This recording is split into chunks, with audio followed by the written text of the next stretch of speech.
وہ جو اصل چیز باہر لانے والی تھی نا، پوٹینشل، جو صلاحیت تھی انسان کے اندر رکھی گئی کہ اس کو یوز کرے، اور جب انبیاء علیہ الصلوۃ والسلام نے، حضور نے اس عقیدے کو بیان فرمایا، وہ اس کو مانے اور وہ کھینچ کے باہر لے آئے کہ ہاں یہ بات ہے۔ اس کو کہتے ہیں کسی کی کھیتی ثمربار ہو گئی تو اس کی ابتدا اور انتہا بڑے عظیم الشان شان کے ساتھ بیان کی گئی ہے۔ اور پھر وَأَنَّهُمْ أَفَحَسِبْتُمْ أَنَّمَا خَلَقْنَاكُمْ عَبَثًا وَأَنَّكُمْ إِلَيْنَا لَا تُرْجَعُونَ، ان کا خیال یہ ہے کہ انہوں نے ہماری طرف آنا ہی نہیں ہے۔ یہ اسلوب تھوڑا سا اس کا ایک ہلکا سا ٹچ میں نے دیا اس کا۔ اب جب اس کی ابتدا ہوتی ہے تو اللہ تعالیٰ فرماتا ہے کہ اب میں اس کے اوپر بات شروع کر دی تو یہیں وہ بات رہ جائے گی۔ الذین هم فی صلاتہم خاشعون، نماز کیا سکھاتی ہے بندے کو؟ اس کے سامنے جھک جانا، اور جھکنا کس سے ہے؟ نماز کے اندر ہم جسمانی طور پر اس کے سامنے جھکتے ہیں، اور ایک ہوتا ہے اعتقادی طور پر جھکنا۔ نماز یہ دونوں باتیں سکھاتی ہے، اعتقادی طور پر جھکنا، عقلی طور پر جھکنا، شعوری طور پر جھکنا، اور جسمانی طور پر کچھ آداب کے ساتھ اس کے سامنے جھک جانا، اس کی شان اور قدرت کے سامنے جھکنا۔ اور لغویات کس کو کہتے ہیں؟ جو اس آیت کے اندر بیان ہوا ہے والذین هم عن اللغو معرضون۔ لغویات کیا ہے؟ لغویات یہ ہیں اس کانٹیکسٹ کے اندر، اگلی جب آیتیں پڑھیں گے، لغویات یہ ہیں نا جی نا، اللہ کہاں قیامت لا سکتا ہے، کہاں قیامت آئے گی، یہ لانے دیں گے دوسرے خدا، کیوں بھئی تو سنا آئے گی، نا بھی نا یہ نہیں گل منن والے، کہاں آئے گی، یہ ہیں لغویات۔ اور جب بندہ اس کے سامنے جھک جاتا ہے، اور وہ یہ نہیں کہ زبردستی نہیں جھکایا گیا، کیا بات ہے قرآن کی، یہی تو آقا دو جہاں صلی اللہ علیہ وسلم کی کائنات سے الگ قسم کی تعلیم تھی، دلائل کے ساتھ، دلیل کے ساتھ بات کی ہے، اور آگے وہی دلیلیں ذکر کی ہیں۔ یہ لغویات میں نہیں وہ جاتے، نہیں، وہ بات کی حقیقت تک پہنچتے ہیں، اور اس کے لیے ان کو بہت زیادہ دور جانے کی ضرورت نہیں ہوتی۔ فرمایا کہ میری یہ قدرت ہے، میری یہ شان ہے، اور اس کو دل و جان سے ماننا، یہ خشیت ہے، یہ خاشعون ہے۔ جیسے وہ ظاہری طور پر جھک جاتے ہیں، اسی طرح وہ باطنی طور پر بھی جھک جاتے ہیں، اور اس کے لیے دور جانے کی ضرورت نہیں ہے۔ کہاں جانا ہے؟ فرمایا وَلَقَدْ خَلَقْنَا الْإِنسَانَ مِنْ سُلَالَةٍ مِّن طِينٍ۔ کیا بات ہے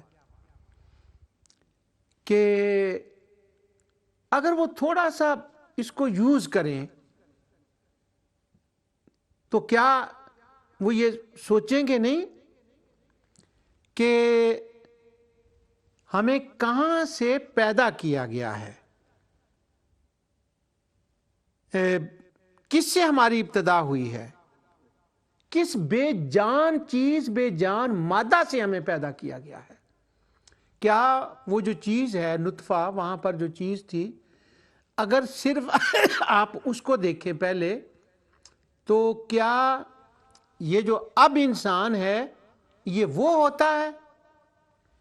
کن مراحل سے وہ وہاں سے شروع کر کے گزار کے یہاں تک لاتا ہے، اور اس کے اوپر غور کرے، دور جانے کی ضرورت نہیں۔ ثم جعلناہ نطفۃ فی قرار مکین، اس کا ایک وقت تھا، پہلے اس کو ایک جگہ پہ رکھا، اب اس کے مراحل کا ذکر ہے کہ میں نے جب اس کو بنانا تھا، پچھلے پروگرام میں میں نے وہ آیت پڑھی تھی کہ وَصَوَّرَكُمْ فَأَحْسَنَ صُوَرَكُمْ، تمہاری جو اتنی خوبصورت صورت بنی ہے نا، یہ مراحل میں بنی ہے. بات سمجھائی کیا جا رہی ہے، یہ تو اگلی اس کا خلاصہ آگے نکلے گا. یہ کہانی نہیں ہے کہ پہلے یہ تھا پھر یہ تھا پھر یہ تھا. یہ کہانی نہیں ہے، اس کا ایک نتیجہ ہے. ایک بات سمجھائی جا رہی ہے، ایک دلیل دی جا رہی ہے. ثم خلقنا النطفة علقة فخلقنا العلقة مضغة فخلقنا المضغة عظاما فكسونا العظام لحما. یہ اس کی ترتیب ہے کہ یہ اس کے مراحل ہیں کہ جب وہ نطفہ تھا تو اس کو ان مراحل سے گزارا گیا. اب یہاں پر میں ڈاکٹر مورس بکائی کو ہمیشہ یاد کرتا ہوں، پھر دوبارہ میں اس کو یاد کر لیتا ہوں. اس پر اس نے ایک بلا کا لیکچر تھا اس کا. فرینچ نوبل پرائز یافتہ، دنیا کا ماندہ تسلیم شدہ، جس کو دنیا نے مانا ہوا سائنسسٹ تھا وہ، فزکس کا. اس نے اس آیت پر اور اس جیسی جو آیات ہیں جن کے اندر تخلیق کے انسانی کا ذکر ہے، اس کے مراحل کا ذکر ہے، ویسٹ کے اندر بہت کام ہوا اس کے اوپر. میں اب اکثر کہا کرتا ہوں کہ اب جب ہم تفاسیر پڑھتے ہیں نا تو ان تفاسیر میں اور مسائل ہوتے ہیں. اب 10 سال کے بعد جب تفاسیر ویسٹ کی لکھی ہوئی، ٹرکش کی لکھی ہوئی، ویسٹ کی خاص کر کے لکھی ہوئی جو تفاسیر ہوں گی، جب وہ آئیں گی تو اس میں مورس بکائے، ڈاکٹر کیتھ مور، فلاسفر، سائنسسٹ، جو حقیقت حال ریالٹیز ہیں، جو ہسٹوریکل چیزیں ہیں، وہ سامنے آئیں گی. اور اللہ نے چاہا تو 50-100 سال کے بعد ویسٹ اور ایجپٹ، مصر، یہ دونوں تہذیبیں، ان کا کنیکشن ساتھ یونان، ہسٹوریکلی کیا بنے گا، یہ باتیں ان تفسیروں کے اندر آئیں گی. اب مصر کا ذکر جو قرآن کریم کے اندر اس قدر آیا ہے، ایک تو اس وقت کے حالات تھے، وہ بھی ہیں، لیکن فیوچر کے حالات یہ ہیں کہ ویسٹ کی ساری فلسفی، سارا کنیکشن ایجپٹ کے ساتھ جاتا ہے. اور کسی کتاب نے دنیا کے اندر وہ معلومات فراہم نہیں کی مصر کے بارے میں جو قرآن نے کی ہیں. تو یہ تاریخی حقائق زیر بحث آئیں گے آنے والی تفاسیر میں. تو ڈاکٹر مورس بکائی نے اس آیت پر کیا کہا؟ بہت عرصہ ہو گیا اس بات کو، میں نے شاید پہلے بھی یہ بیان کیا تھا کہ یہ جو مراحل بیان کیے گئے، نطفہ، علقہ، فخلقنا العلقہ مضغہ، فخلقنا المضغۃ عظاما فکسونا العظام لحما، یہ جو مراحل بیان کیے گئے ہیں، لحمن، یہاں پر قاف سٹاپ ہے. کیا بات ہے! میں ہمیشہ کہتا ہوں یہ جو قاف اور وقف ہیں، یہ ان کی دنیا بڑی الگ ہے. ان پر اتنا غور نہیں کیا گیا جتنا میں سمجھتا ہوں جن چیزوں کو میں نے دیکھا ہے ان کے اندر. شاید آنے والی تفاسیروں میں یہ راز بھی کھلیں گے. وہ ہم نے وہ روایت آتی ہے حجاج نے لگائے تھے، بس اسی کے اوپر وہ اکتفا ہو جاتا ہے. یہاں کاف، اور اس کا کیا مطلب ہے؟ ٹھہریے، رک جائیے. فَكَسَوْنَا الْعِظَامَ لَحْمًا، اب من آ گیا یہاں پر، اور اس کے بعد قاف آ گیا. کف، رکیے، ٹھہریے ذرا. اس کے بعد آگے آتا ہے ثُمَّ أَنشَأْنَاهُ خَلْقًا آخَرَ، یہ اس کے بعد آتا ہے یہ بات. ڈاکٹر مورس بکائی کا اس قاف کے اوپر یہ کہنا بس ادھار رہا. میرے ذہن میں وہ بات آ رہی ہے کہ مولانا عبدالعلیم صدیقی میرٹھی رحمۃ اللہ تعالی علیہ نے ایک بہت بڑے فلسفر کے ساتھ کینیڈا میں اس اوقاف کے اوپر بڑی عظیم الشان ان کی ایک گفتگو تھی. اسی بات سے چونکہ وہ ملتی بات ہے، میں اپنی بات کو سپورٹ کر رہا ہوں کہ ان کے اندر بڑی بات ہے. یہاں یہ جو آیا ہے کہ رکیے، ٹھہریے، یہ کیوں آیا ہے؟ یہ اس لیے آیا ہے کہ یہ جو مراحل ہیں تخلیق انسانی کے، نتیجہ آگے نکالنا ہے، وہ جو نتیجہ نکلنے والا ہے وہ آگے ہے، کہ یہ اللہ تعالیٰ بیان کیوں فرما رہا ہے، یہ کوئی کہانی نہیں سنائی جا رہی، کہ جو حیوانات ہوتے ہیں، جو ان کی حیوانی زندگی ہے اور جو انسان کی حیوانی زندگی ہے اور ان کی پیدائش کے جو مراحل ہیں وہ سیم ہیں انسان کے مطابق، یعنی جو یہ بیان ہوا ہے نا، اس کا پروسیس جو بیان ہوا ہے یہی حیوانات کا ہوتا ہے،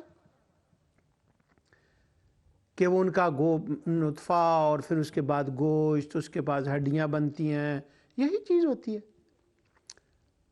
تو انسان کی بھی ایک حیوانی زندگی ہے اور ایک پھر انسان کی انسانی زندگی ہے۔ اب حیوان اور انسان کی جو حیوانی زندگی ہے نا، اس کا سٹرکچر سیم ہے، اور اس کو لحمن کہہ کر ختم فرما دیا کہ یہ سیم ہے، حیوانی دونوں طرف۔ اور یہاں کہا ہے ٹھہر جائیے، اب جہاں تک انسان کا تعلق ہے، ثم انشأناہ خلقا آخر، ثم انشأناہ خلقا آخر۔ اب حیوانی کی تو حیوانی ہے دونوں کی، لیکن اب جو انسان ہے نا، اس پروسیس کے بعد اس کو حیوان نہیں رہنے دیا گیا، ثم انشأناہ خلقا آخر۔ پھر کیا ہوا؟ وَنَفَخْتُ فِيهِ مِن رُوحِي، اس کی ایک الگ چیز اس کے اندر ڈال دی، جس سے حیوانات سے، تمام حیوانات سے، تمام ذی روح ہوں چیزوں سے، پرند ہوں، چرند ہوں، مچھلیاں ہوں، کوئی چیز بھی ہو جن کے اندر بھی جان ہے، جن کی فزیکل نیڈز ہیں اور اپنی روح مبارک، یہ تشریفاً فرمایا جا رہا ہے، ان کے اندر ایک خاص چیز ڈال دی، ایک خاص انرجی ڈال دی، جو ارادہ ہے، قوت ہے، طاقت ہے، روح ہے، اس کے اندر جب ثم انشأناہ خلقا آخر کہا نا، وہ ایک الگ بنا دیا۔ کس کو؟ وَلَقَدْ خَلَقْنَا الْإِنسَانَ، انسان کو اور حیوان کو جس چیز نے الگ کیا ہے وہ ایک خاص چیز ہے جس نے انسان کو الگ بنا دیا۔ یہ ڈاکٹر مورس بکائی کی تھنکنگ تھی، سبحان اللہ۔ آگے ہے فَتَبَارَكَ اللَّهُ أَحْسَنُ الْخَالِقِينَ۔ دیکھو ذرا کہ اللہ سبحانہ و تعالی کا یہ شاہکار ہے جو صرف اللہ ہی بنا سکتا ہے، اللہ کے سوا کوئی اور نہیں بنا سکتا۔ تو یہ ساری ترتیب اللہ نے بنائی ہے، یہ اسی کا فیض جاری ہے۔ برکت کا مطلب ہوتا ہے فیض جاری ہونا، یہ اسی کا فیض جاری ہے، یہ اسی کے کمالات ہیں، یہ اسی کی شان ہے۔ فرمایا جب اس نے انسان کو بنا دیا، کتنی اچھی تخلیق ہے۔ یہاں جمع کا صیغہ آیا ہے، تو کچھ اہل علم کا یہ خیال ہے کہ احسن الخالقین کا مطلب ہے خالق تو وہ اکیلا ہے، تو خالقین یہاں کیوں آیا ہے؟ اس کا مطلب یہ ہے کہ دنیا کے اندر یہ جو انسان پیدا ہوا ہے، اس کو بھی میں نے تخلیق کی قوت عطا فرمائی ہے، یہ بھی نئی چیزیں بناتا ہے، اس کو میں نے بدعت کرنے کی قوت عطا فرمائی ہے۔ ویسٹ کے اندر جو بدعتی بندہ ہوتا ہے نا، جو انوینٹ کرتا ہے چیزوں کو، اس کی بڑی قدر و قیمت ہوتی ہے، اور ہمارے ہاں تلاوت کلام پاک کے بعد اگر کوئی صدق اللہ العظیم کہہ دے تو وہ جہنمی ہو جاتا ہے۔ کیوں؟ یہ جی وہ فلاں فلاں نے نہیں کیا تھا۔ پھر کیا ہوا نہیں کیا تھا؟ اس سے کیا فرق پڑتا ہے؟ انسان کو ایک تخلیقی قوت دی گئی ہے، کیا کیا چیزیں انسان نے ایجاد کی ہیں، مگر ان کا وہ چیزیں بناتا ہے کسی چیز سے، مٹیریل پہلے موجود ہوتا ہے، اس سے وہ کچھ بناتا ہے۔ تو اللہ تعالیٰ فرماتا ہے کہ جس نے انسان کو ان مراحل سے گزارا، انسان کو ایک شان عطا کی اور پھر انسان کو آگے بنانے کے قابل بنایا کتنا فیض جاری ہے اس کا، انسان کو بنا کر ختم نہیں کر دیا، بلکہ انسان کے اندر اس کی رحمت جاری و ساری ہے، وہ بھی چیزیں بناتا ہے۔ مگر یاد رکھو وہ چیزیں بناتا ہے چیزوں سے، اور خدا چیزیں بناتا ہے نوتھنگ سے۔ وہ بناتا ہے خلقنا الانسان من سلالۃ من طین، وہ خلقکم من تراب، وہ یہ چیزیں بناتا ہے جہاں وہ چیزیں اس صورت میں نہیں ہوتی، اور اس کے اندر وہ نوتھنگ سے چیزیں بناتا ہے۔ اس کے لیے علماء کہتے ہیں فاتر اور اس کا بدیع کا لفظ قرآن کریم میں آیا، وہ بات کہیں اور چلی جائے گی اگر میں نے وہ بات چھیڑی۔ ایک تو یہ ہے، مگر امام راغب کا کچھ اور خیال ہے، اور مجھے ذاتی طور پر امام راغب کی بات سے زیادہ اتفاق ہے۔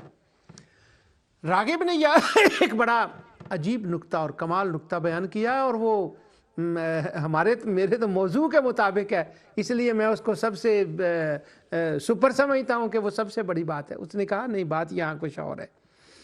امام راغب کہتے ہیں بات یہ ہے کہ اللہ تعالیٰ نے فرمایا کہ تم یہ سمجھتے ہو کہ تمہارے خداؤں کا اس کائنات کے بنانے میں کوئی حصہ ہے۔ اب چونکہ وہ یہ سمجھتے تھے تو اللہ تعالیٰ نے ان کے اعتقاد کے مطابق یہ بات فرمائی کہ اگر تم سمجھتے بھی ہو کہ ان کا بھی کچھ بنانے میں حصہ ہے، مگر انہوں نے تمہارے گمان کے مطابق خدا کا ہاتھ بٹایا ہے، نعوذ باللہ، تو تمہارے فور ٹائم بینگ، ہم اس کو کہتے ہیں اس کو نا ایک منٹ کے لیے، تو اللہ تعالیٰ فرماتا ہے ایک منٹ کے لیے اگر انہوں نے کچھ کیا بھی ہے تو اب یہ جتنے کام خدا نے کیے ہیں وہ خدا تو پھر خدا ہوا نا، ان کی حیثیت خدا کے مقابلے میں کیا ہے؟ تو وہ کہتے ہیں یہ ان کے اعتقاد کے مطابق تھا، کیونکہ وہ کہتے تھے کہ انہوں نے بھی کچھ تخلیق کیا ہے۔ یہ لفظ خلق کے تحت راغب نے لکھا ہے، اگر کسی نے اس کو اور دیکھنا ہو تو وہی راغب کے الفاظ شاملہ میں ڈال لے تو انشاءاللہ اور حوالے وہ بھی نکل آئیں گے۔ آگے اللہ تعالیٰ فرماتا ہے ثم انکم بعد ذلک لمیتون، پھر اس کے بعد کیا ہوتا ہے؟ زندہ انسان چلتا پھرتا، اس کو موت آتی ہے، اور ثم انکم یوم القیامت تبعثون،